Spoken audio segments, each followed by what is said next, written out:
Hi everyone. तो अपन पढ़ रहे थे परमाणु सिद्धांत या एटॉमिक थ्योरीज।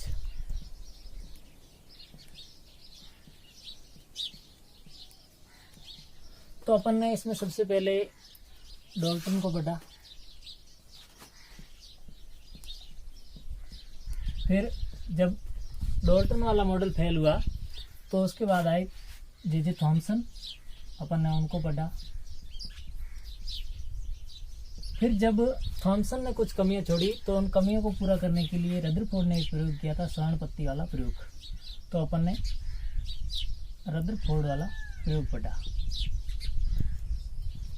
जब इन तीनों में कुछ कमियां रह गई, यानी कि परमाणु मॉडल का ठीक ये विश्लेषण नहीं कर पाए, मतलब एक्सप्लेन नहीं कर पाए, तो इन तीनों के बाद एक नया वैज्ञानिक आता है जिसका नाम है नील्स बोर।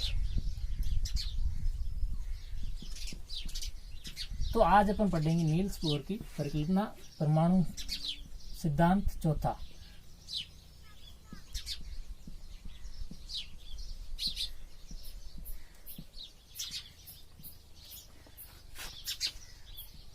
नील्स बोर ने 1951 में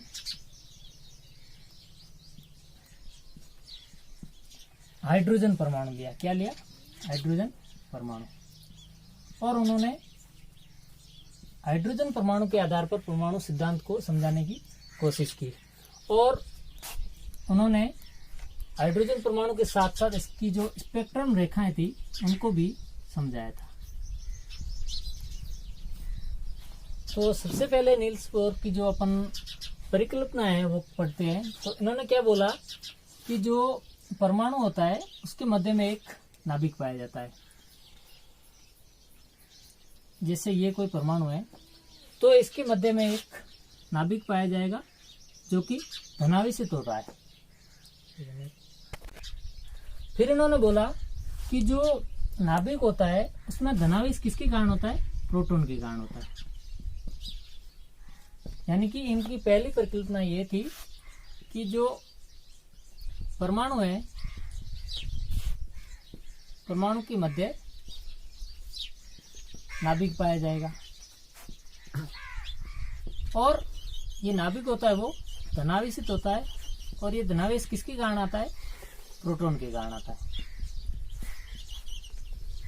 तो आपने कल देखा था, अपन ने रदरफोर्ड वाला मॉडल पढ़ा था। तो उन्होंने जब अल्फा कणों की बौछार की थी, किस पर? स्वर्ण की पत्ती पर। तो आपने देखा था कि 20,000 में से कोई एक अल्फा कण है वो 180 डिग्री वापस घूम रहा था, यानी कि यहाँ पर परबल प्रतिकर्षण बल लग रहा था। क्योंकि जो अल्फा कण है वो धनावेशित होते हैं, और जो परबल प्रतिकर्षण होगा वो भी धनावेश के कारण होगा, इसलिए यहाँ पर धनावेश पाया जाएगा परमाणु के मध्य में। तो उन्होंने, रदरफोर्ड ने इस सेंट्रल पॉइंट को क्या कहा? नाभिक का। तो जब नील्स बोर ने अपनी परिकल्पना दी थी उससे पहले ही नाभिक खोज हो चुकी थी। किसने की थी? रदरफोर्ड ने। तो नील्स बोर ने क्या कहा कि जो परमाणु का मध्य बिंदु होता है उसे अपन नाभिक कहते हैं, और नाभिक में धनावेश पाया जाता है। वो धनावेश किसके कारण होता है? प्रोटॉन के कारण। अब इन्होंने सेकंड बात क्या बोली कि जो नाभिक होता है उसके चारों ओर इलेक्ट्रॉन चक्कर लगाते हैं। तो इन जो इलेक्ट्रॉन चक्कर लगा रही है, इन पथों को उन्होंने कक्षा बोला।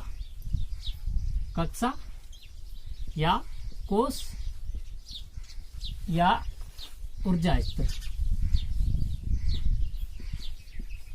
यानी कि ऑर्बिट या एनर्जी लेवल। तो इनका सेकंड पॉइंट ये था कि नाभिक के चारों ओर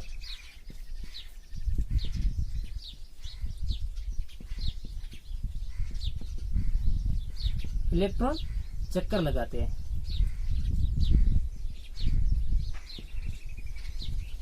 और इन इलेक्ट्रॉन के पथ को इन्होंने क्या बोला? कोश, कोश, कक्षा या ऊर्जा स्तर। यानी कि जैसे ये कोई परमाणु है, इसके बीच में यहाँ पर नाभिक है, तो चूंकि जो नाभिक है वो धनावेशित है, इसलिए जो इलेक्ट्रॉन होंगे वो धनावेश के चारों ओर अपने एक निश्चित पथ में गति कर रही है। तो उन्होंने इस पथ को क्या नाम दिया, कक्षा या फिर कोश या फिर ऊर्जा स्तर। फिर इन्होंने एक तीसरी बात बोली कि जो इलेक्ट्रॉन का पथ होता है, इनकी जो त्रिज्या होती है वो निश्चित होती है, यानी कि इस पथ की त्रिज्या है वो निश्चित होगी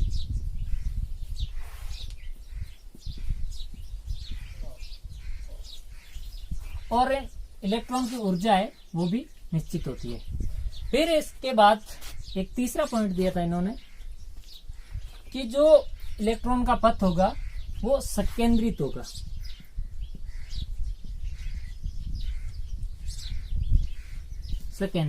संकेंद्रित का मतलब ये हुआ, जैसे ये यहाँ पर नाभिक है, अब नाभिक के चारों ओर यदि एक इलेक्ट्रॉन यहाँ चक्कर लगा रहा है तो दूसरा इलेक्ट्रॉन अपने दूसरे पथ पर चक्कर लगाएगा, तो ये दोनों जो पथ होंगे फर्स्ट और सेकंड वाला, ये संकेंद्रित हुए, यानी इनका जो केंद्र बिंदु है वो एक ही होता है। ये माना कि यहाँ पर ये नाभिक है, यदि पहला इलेक्ट्रॉन यहाँ चक्कर लगा रहा है और दूसरा इलेक्ट्रॉन यहाँ चक्कर लगा रहा है, तो इन दोनों का जो सेंट्रल पॉइंट है वो क्या हुआ, नाभिक। और क्योंकि नाभिक धनावेशित होता है, तो इन्होंने तीसरा क्या बोला कि जो इलेक्ट्रॉन का पथ होता है वो संकेंद्रित होता है। फिर इन्होंने बोला कि जो इलेक्ट्रॉन है वो निश्चित पथ में चक्कर लगा रहे, तो उन्होंने इन पथों का नाम दिया कक्षा, कोश या ऊर्जा स्तर। और इन्होंने ऊर्जा स्तर का नामकरण किया के, एल, एम या एन। और ये जो KLMN होती है कक्षाएं, या फिर ये और भी ज्यादा हो सकती है, अपन कोश कह सकते हैं या ऊर्जा स्तर कह सकते हैं, तो ये पूर्ण संख्याओं में होते हैं, यानी कि कभी 0 नहीं हो सकते और 1 से ज्यादा ही होंगे। यानी जैसे ये पहली कक्षा है या पहला ऊर्जा स्तर है, तो ये दूसरा ऊर्जा स्तर होगा। फिर उन्होंने बोला कि यदि n का मान बढ़ रहा है, n का मान बढ़ रहा है, तो ऊर्जा स्तरों का मान भी बढ़ेगा।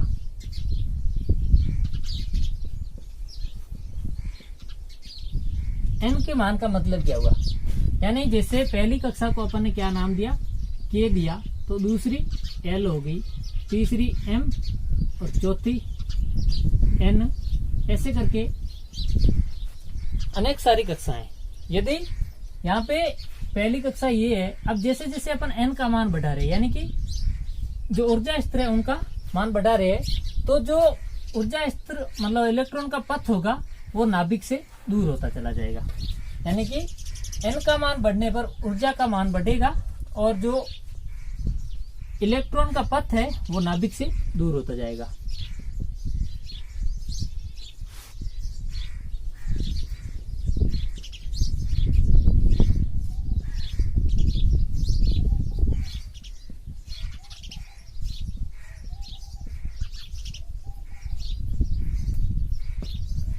कहने का सीधा सा मतलब ये हुआ कि जैसे ये नाभिक है, अब नाभिक के चारों ओर यदि पहली कक्षा में एक इलेक्ट्रॉन चक्कर लगा रहा है और दूसरी कक्षा में यदि दूसरा इलेक्ट्रॉन चक्कर लगा रहा है, तो आप देख सकते हैं कि जैसे जैसे n का मान बढ़ रहा है, मतलब कक्षाओं का मान बढ़ रहा है। जैसे ये k कक्षा थी, यानी कि पहली कक्षा थी, अब ये l कक्षा में अपन जा रहे हैं, k से l में, तो यहाँ पे n का मान बढ़ रहा है और जो नाभिक और ऊर्जा पथ के बीच का जो अंतर है, जिसे अपन त्रिज्या कहते हैं या दूरी है, वो भी बढ़ रही है। तो ये था इसका तीसरा पॉइंट। अब एक और पॉइंट दिया था इसने, नील्स बोर ने। अब आप देखते हैं, यदि कोई कण है किसी बिंदु के चारों ओर चक्कर लगाता है, तो उसकी जो गति होती है या संवेग होता है, उसे अपन कोणीय संवेग कहते हैं, कोणीय संवेग। अब इन्होंने अपना पांचवा पॉइंट क्या बोला कि जो इलेक्ट्रॉन होता है उसका जो कोणीय संवेग होगा, इलेक्ट्रॉन का कोणीय संवेग h/2π का पूर्ण गुणज होता है, यानी कि h/2π का पूर्ण गुणज होता है। अब आपको ये पता होगा जो h/2π होता है ये वृत्त की परिधि का सूत्र होता है।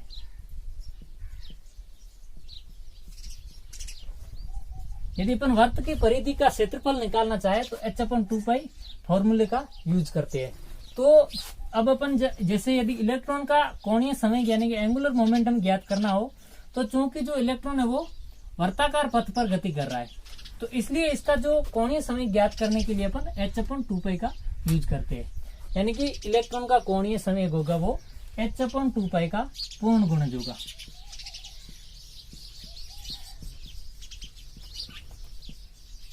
यानी कि L = NH/2π। और यहाँ पे n का मान 1, 2, 3 या कितना भी हो सकता है। यानी कि जो h/2π का पूर्ण गुणज होगा वो इलेक्ट्रॉन का कोणीय संवेग होगा। अब अपन h/2π को यदि कोणीय संवेग का सूत्र देखें तो कोणीय संवेग का सूत्र होता है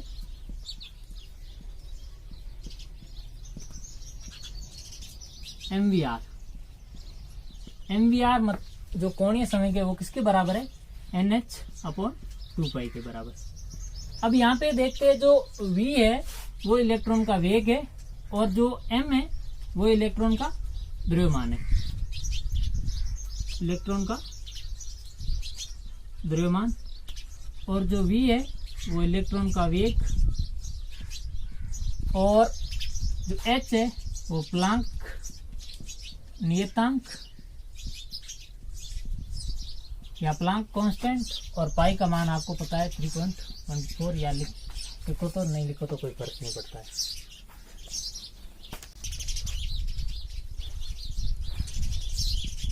अब नील्स बोर ने छठा पॉइंट अपना क्या दिया कि इलेक्ट्रॉन है वो नाभिक के चारों ओर वर्ताकार कक्षाओं में चक्कर लगा रही है। अब यदि कोई कण वर्ताकार कक्षा में चक्कर लगा रहा है तो उसकी ऊर्जा में कोई परिवर्तन नहीं होता है।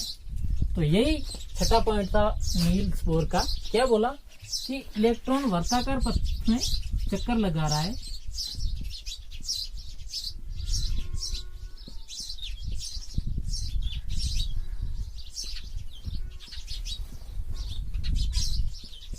इसलिए इसकी ऊर्जा में कोई परिवर्तन नहीं आएगा।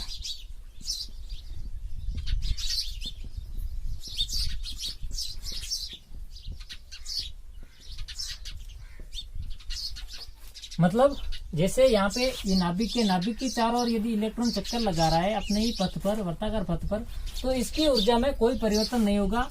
और इससे पहले वाले मॉडल में अपन ने देखा था रदरफोर्ड वाला मॉडल। तो रदरफोर्ड वाले मॉडल में क्या था कि यदि इलेक्ट्रॉन वर्ताकार पथ पर चक्कर लगा रहा है तो मैक्सवेल के अनुसार वो ऊर्जा का उत्सर्जन करता है और उत्सर्जन करते करते अंततः वो नाभिक में गिर सकता है। तो इस कमी को दूर किया था किसने, नील्स बोर ने। कहा था कि यदि इलेक्ट्रॉन वर्ताकार पथ पर चक्कर लगा रहा है तो उसमें ऊर्जा का उत्सर्जन नहीं होगा या ऊर्जा में कोई परिवर्तन नहीं होगा और न ही वो नाभिक में गिरेगा। फिर नील्स बोर ने एक और बात कही थी, सातवीं बात, वो ये थी कि जैसे ये नाभिक है और यहाँ पे पहला पथ है इलेक्ट्रॉन का और ये दूसरा पथ है। अब यदि इलेक्ट्रॉन K कोष से L कोष में यानी कि पहली कक्षा से दूसरी कक्षा में जा रहा है तो वो ऊर्जा का उत्सर्जन करेगा। यानी कि पहली कक्षा से दूसरी कक्षा में यानी कि निम्न ऊर्जा स्तर से उच्च ऊर्जा स्तर में।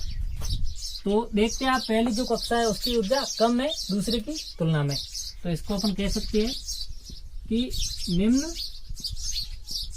ऊर्जा स्तर से उच्च ऊर्जा स्तर में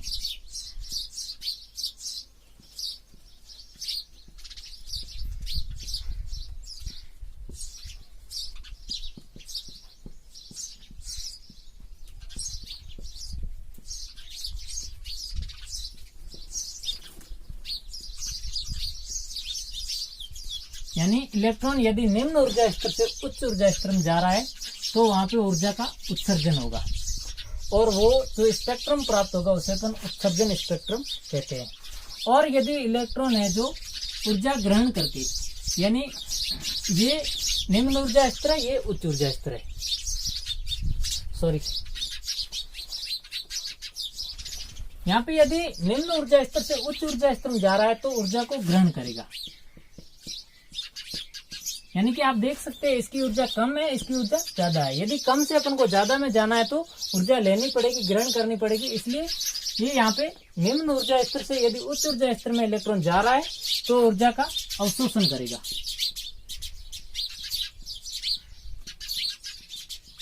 यानी ऊर्जा को ग्रहण करेगा।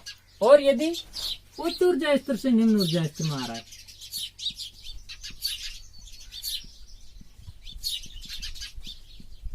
उच्च ऊर्जा स्तर से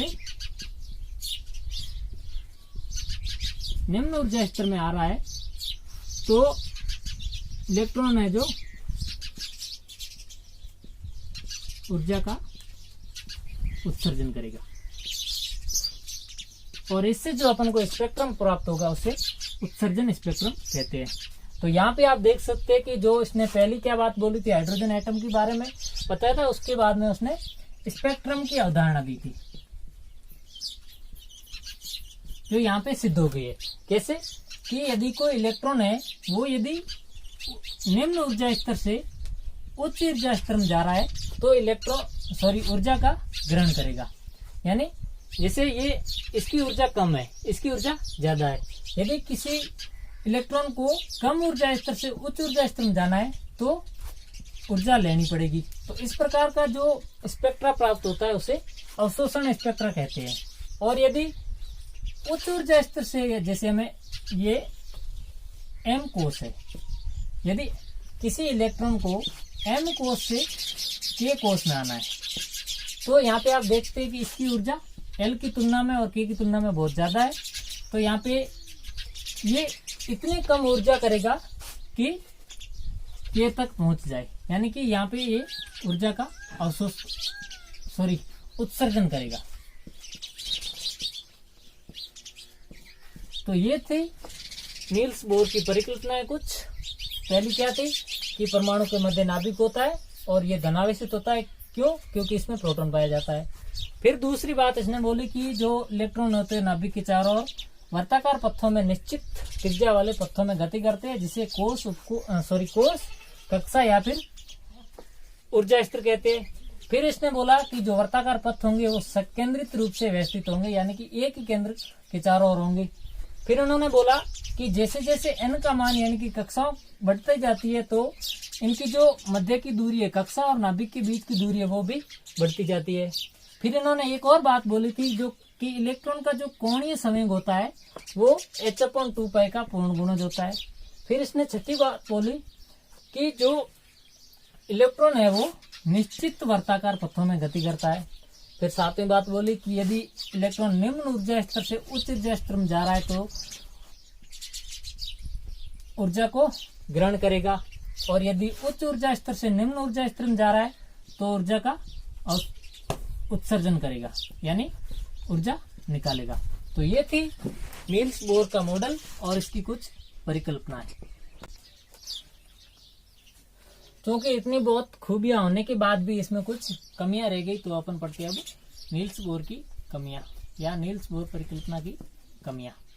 तो इसकी जो सबसे पहली कमी क्या थी वो ये थी कि जो कि इसने जो मॉडल लिया था परमाणु का वो लिया था हाइड्रोजन का, यानी कि ये अधिक इलेक्ट्रॉन वाले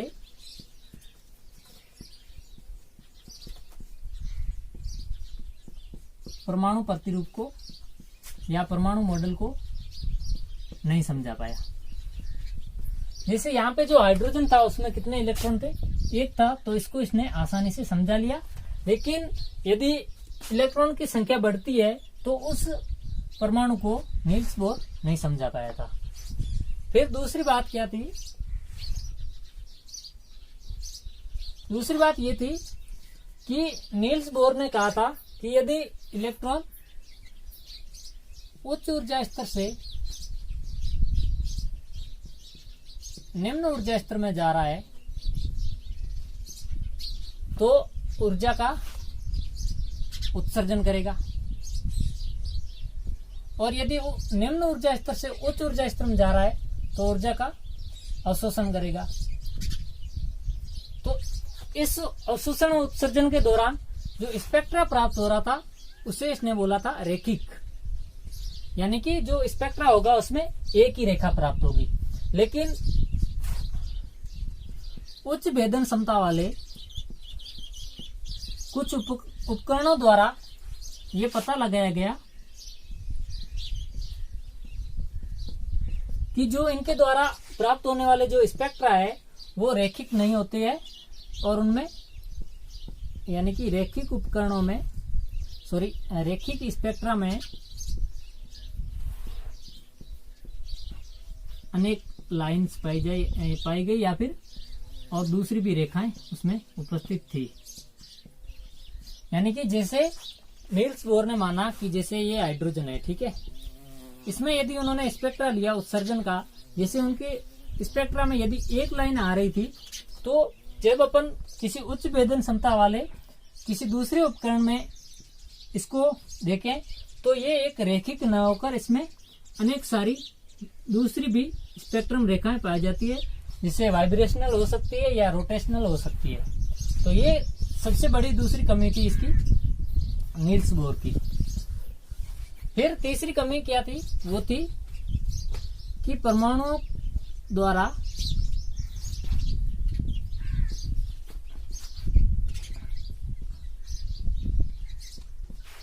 रासायनिक बंध बनने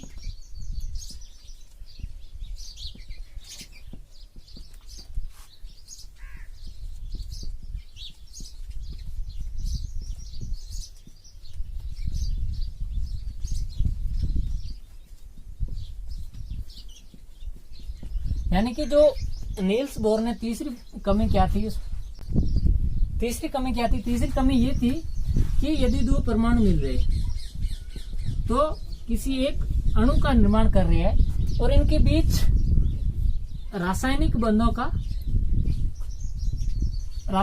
बन रहा है, तो इस रासायनिक बंध बनने की प्रक्रिया को जो नील्स बोर नहीं समझा पाया था।